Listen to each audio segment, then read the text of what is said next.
अस्सलाम वालेकुम गाइस, आज हमारा टॉपिक है नो जॉब मोर इन पाकिस्तान। इससे रिगार्डिंग हम कुछ गवर्नमेंट पॉलिसीज़ के ऊपर बात करेंगे, कुछ हमारे एजुकेशनल सिस्टम के ऊपर बात करेंगे और कुछ सॉल्यूशंस देंगे कि ये इसकी रूट कॉज क्या है, ये कहाँ से क्रिएट हुई है और इसका सॉल्यूशन क्या है और इसमें हम नौजवान क्या कर सकते हैं। चलिए शुरू करते हैं।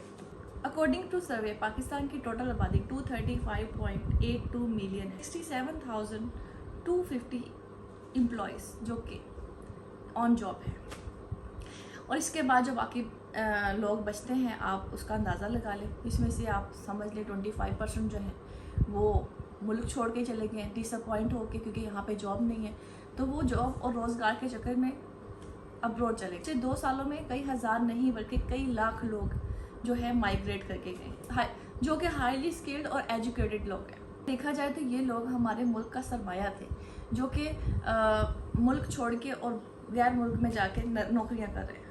हर 4 में से एक बंदा जो है वो अनएम्प्लॉयड है और इसकी जो सबसे बड़ी वजह है वो है हमारी गवर्नमेंट की पुअर पॉलिसीज़। और की बात की जाए तो टोटल लेबर जो एम्प्लॉयड है 82.66% है। ये जो है बहुत ही कम रेशो है और हमारे जो मुल्क की मिनिमम वेज है 30,000 पर पर्सन है, मिनिमम वेज, वो भी लेबर की। और आप यकीन करें कि हमारी जो टोटल आबादी है उसमें से 50% से भी ज़्यादा लोग जो है बिलो द पॉवर्टी लाइन है।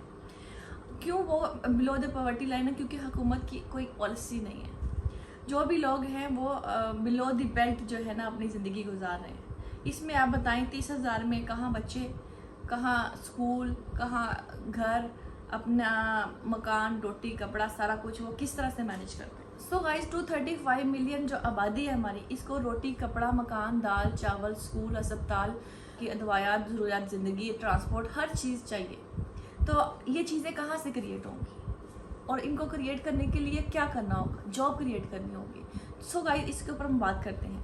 देखा जाए तो पाकिस्तान में बेतहाशा मल्टीनेशनल कंपनीज काम कर रही हैं, जो कि बाहर के मुल्कों से आते हैं और यहाँ पे आके अपना प्रॉफिट जनरेट करते हैं।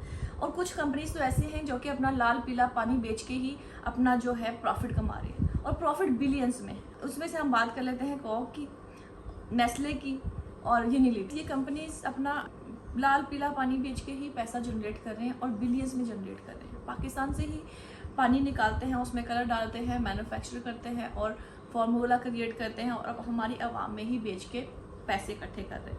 तो ये काम हमारी आवाम क्यों नहीं कर सकती? ये गवर्नमेंट क्यों नहीं कर सकती? ये हम क्यों नहीं कर सकते? ये लोग हमारे क्यों नहीं कर सकते? ये पैसा मुल्क में क्यों नहीं रह सकता? इसके ऊपर हम आज बात करेंगे। अगर बात करें कोका कोला की, तो कोका कोला की पर ईयर जो प्रॉफिट जनरेट करता है पाकिस्तान तकरीबन $700 मिलियन है। गाइस 700 मिलियन डॉलर्स, ये एक बड़ी अमाउंट है। इससे मुल्क में प्रॉस्पेरिटी आ सकती है।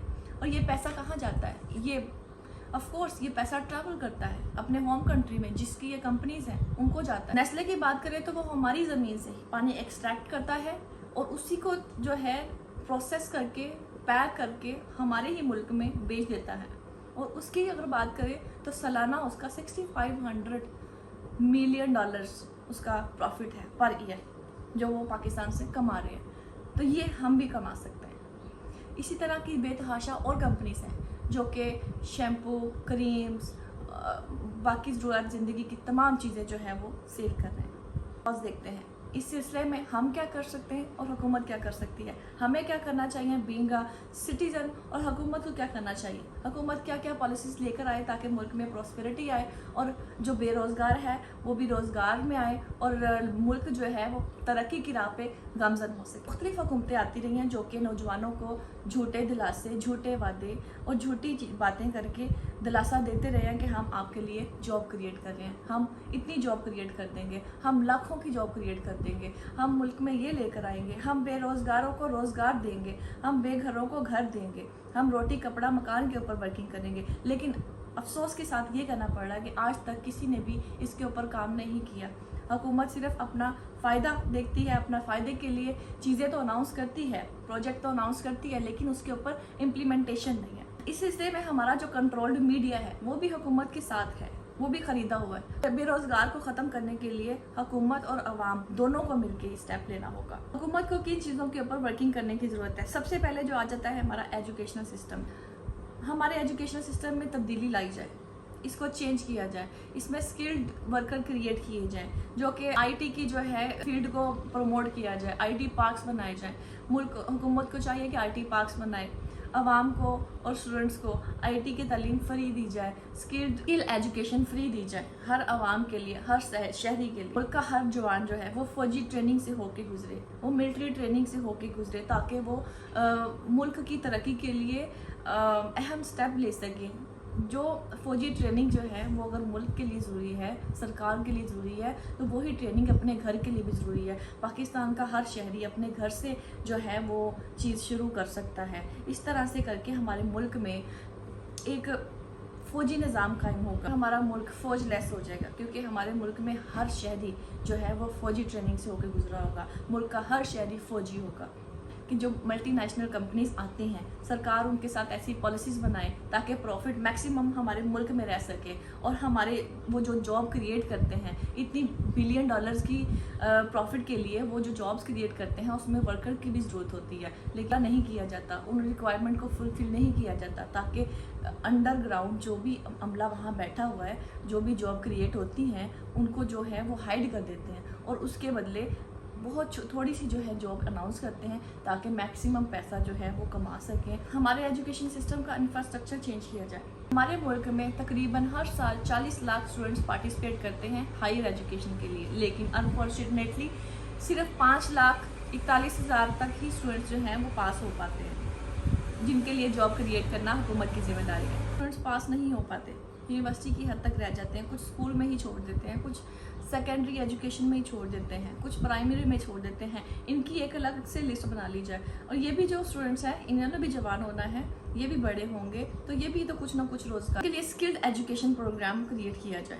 अगर एजुकेशन के हवाले से हम पाकिस्तान की बात करें तो 191 में से 157 जो है हमारा नंबर आता है। हम 157 नंबर पे हैं एजुकेशन सिस्टम के लिहाज से।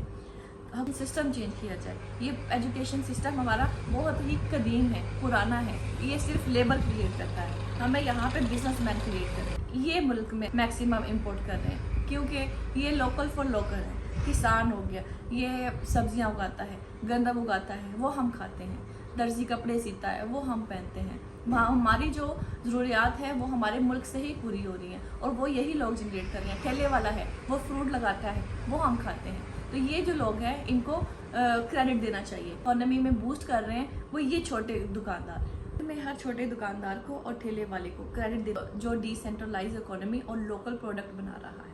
इसमें जो काम करने की ज़रूरत है वो लोकल फॉर लोकल है। प्रोडक्ट जो है अपना क्रिएट करें और अपने मुल्क में रखें। अपनी जो इम्पोर्ट है उनको बंद करें और एक्सपोर्ट को बढ़ाएं। अपनी स्किल्ड जो है स्किल्ड वर्कर क्रिएट करें जो यहाँ पे प्रोडक्ट बनाएं और एक्सपोर्ट करें। एक्सपोर्ट मैक्सिमम होगी तो मुल्क में डॉलर्स आएंगे, मुल्क में पैसा आएगा, मुल्क में प्रॉस्पेरिटी आएगी, खुशहाली आएगी। हुकूमत को चाहिए कि स्मॉल एंड मीडियम बिजनेसमैन को प्रमोट करें, उनको बगैर इंटरेस्ट के लोन दिया जाए, किसान को भी बगैर इंटरेस्ट के लोन दिया जाए, और कल्टीवेशन के लिए रिक्वायरमेंट्स फ्री दी जाएँ। स्किल्ड वर्कर के लिए मैक्सिमम मीन्स ऑफ प्रोडक्शन दिए जाएँ। मुल्क में स्टोरेज हाउसेस बनाए जाए, मुल्क में स्टोरेज हाउस और मार्केट मैकेनिज्म बढ़ाया जाए। हमारा मुल्क ज़राअत में सबसे आगे है, हमारी ज़मीन ज़राअत में सबसे आगे है। इस ज़मीन में से सोना उगल सकते हैं, उसके लिए मैक्सिमम पॉलिसीज़ लेकर आए, अच्छी से अच्छी पॉलिसी लेकर आए। हमारे नौजवान तबके को कल्टीवेशन की तरफ ले, नौजवान वर्कर को स्किल्ड एजुकेशन दी जाए। मुल्क में आईटी पार्क्स बनाए जाए, आईटी यूनिवर्सिटी बनाई जाए, और आईटी सेक्टर को मैक्सिमम प्रमोट किया जाए। दोस्तों, पाकिस्तान अकेला इस दौड़ में नहीं है। पास्ट में कई ऐसे एक्सपीरियंस से हम गुजर चुके हैं, जैसे कि 1929 में अमेरिका में डिप्रेशन आया, चाइना में डिप्रेशन आया, 1960 में सिंगापुर ने बहुत बड़ा स्लम्प लिया था।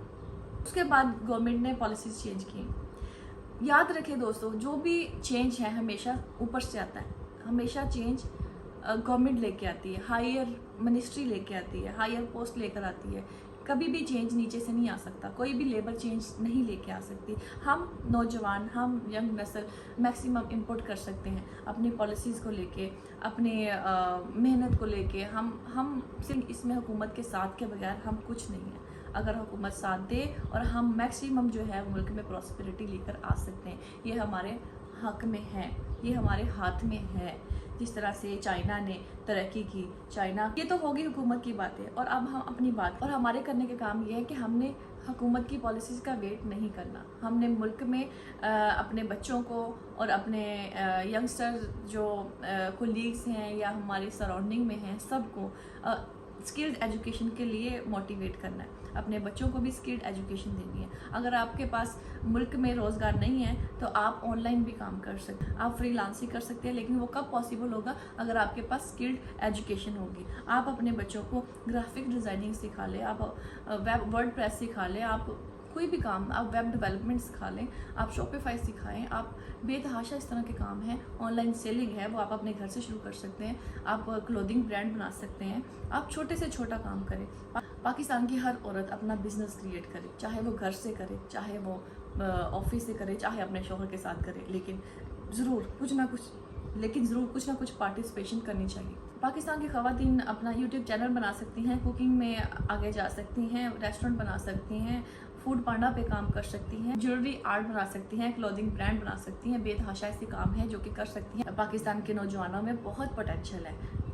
यकीन करें, मैंने दुनिया घूमी है गाइस, लेकिन जो पोटेंशियल मैंने पाकिस्तान के अवाम में देखा है वो कहीं नहीं देखा। जो मेहनती, जो जफाकश लोग ये हैं वो कहीं नहीं है। और हम अगर खुद से ठान लें, हम अपने आप के साथ ये वादा कर लें कि यार हमने इस सिचुएशन से निकलना है, और हम निकल सकेंगे इंशाल्लाह। आप अपनी मेहनत जारी रखें, गाइस। कोई भी काम छोटा नहीं होता। अपने माइंड में ये चीज़ बिठा लें। आपकी ये जंग आपकी अपने आप के साथ है, आपकी जो ये जंग अपने लिए है। अपने आप को मोटिवेट रखें और बिज़नेस के लिए शुरुआत करें। सो यहाँ पे आज हम अपना प्रोग्राम ख़त्म करते हैं। चैनल को सब्सक्राइब कर दीजिएगा। अपना ख्याल रखिएगा। अल्लाह हाफिज़।